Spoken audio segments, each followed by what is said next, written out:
पापी और डोजर। पापी की मम्मी अक्सर उसे रात को जगाते हुए देखती थी।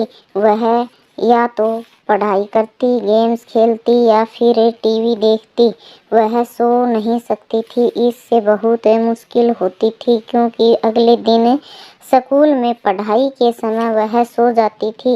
इस तरह उसकी पढ़ाई का भी नुकसान हो रहा था। पापी की मम्मी ने बहुत कोशिश की कि वह रात में सो जाए, लेकिन कोई लाभ नहीं हुआ। एक रात बहुत जोर से हवा चली और तूफान आया। कमरे की खिड़की खुली होने के कारण कमरे में बहुत सारी मिट्टी और धूल भी आ गई। पापी ने झट से अपनी आंखें बंद कर ली ताकि मिट्टी उसकी आंखों में न चली जाए, लेकिन फिर भी उसकी आंखों में थोड़ी मिट्टी तो चली ही गई। उसने अपनी आंखों को धोया, लेकिन वे खुल नहीं रही थी। अंत वह अपनी आंखें बंद करके पलंग पर लेट गई। अचानक एक मोटा सा आदमी एक बोरा हाथ में पकड़े उसके सामने आ खड़ा हुआ। तुम सो नहीं सकती पापी, वह बोला। तुम मेरा नाम कैसे जानते हो? पापी ने पूछा। उसकी आंखें अभी भी बंद थी। तुम कौन हो? पापी ने उस मोटे आदमी से अगला सवाल किया। मेरा नाम डोजर है। मैं नींद का देवता हूँ। तुम अपनी बंद आंखों से भी मुझे देख सकती हो, वह बोला। तुम यहाँ क्यों आए हो? पापी ने पूछा। मैंने सुना है कि तुम अपनी कक्षा में जाकर सो जाती हो। यह अच्छी बात नहीं है, डोजर कठोर स्वर में बोला। लेकिन मैं क्या करूं? मैं रात को सो नहीं पाती, पापी ने उदास मन होते हुए जवाब दिया।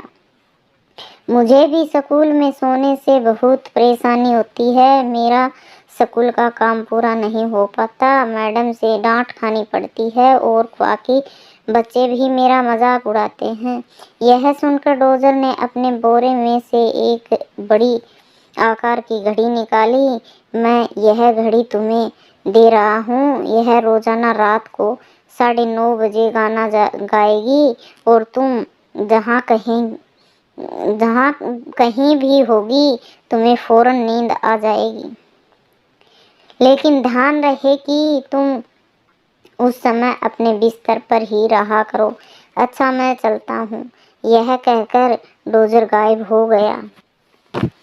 पापी ने सोचा कि यह कोई मजाक था, लेकिन उसके कमरे में वह बड़ी सी घड़ी पड़ी हुई थी। अगली रात को वह भूल गई कि वह घड़ी बज उठेगी।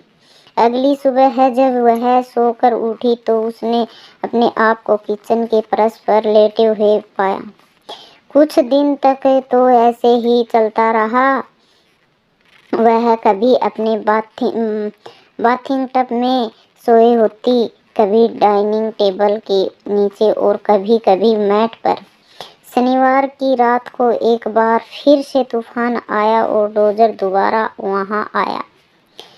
क्या अब तुम्हें मुझ पर विश्वास हुआ? उसने पूछा। हाँ, तुम ठीक कहते हो। मैं जहाँ कहीं भी होती हूँ वहीं सो जाती हूँ, लेकिन मैं वादा करती हूँ कि आज मैं 9:30 बजे अपने पलंग पर ही रहूँगी और सो जाऊँगी। उसकी मम्मी यह देखकर हैरान थी कि पापी अब 9:30 बजते ही बिस्तर पर चली जाती थी और बहुत जल्दी सो भी जाती थी।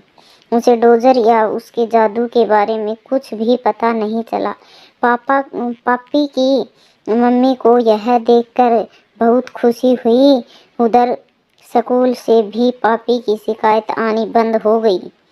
अब सभी उसे अच्छी बच्ची कहते हैं और वह इसके लिए मन ही मन डोजर को धन्यवाद देना भी नहीं भूलती। धन्यवाद।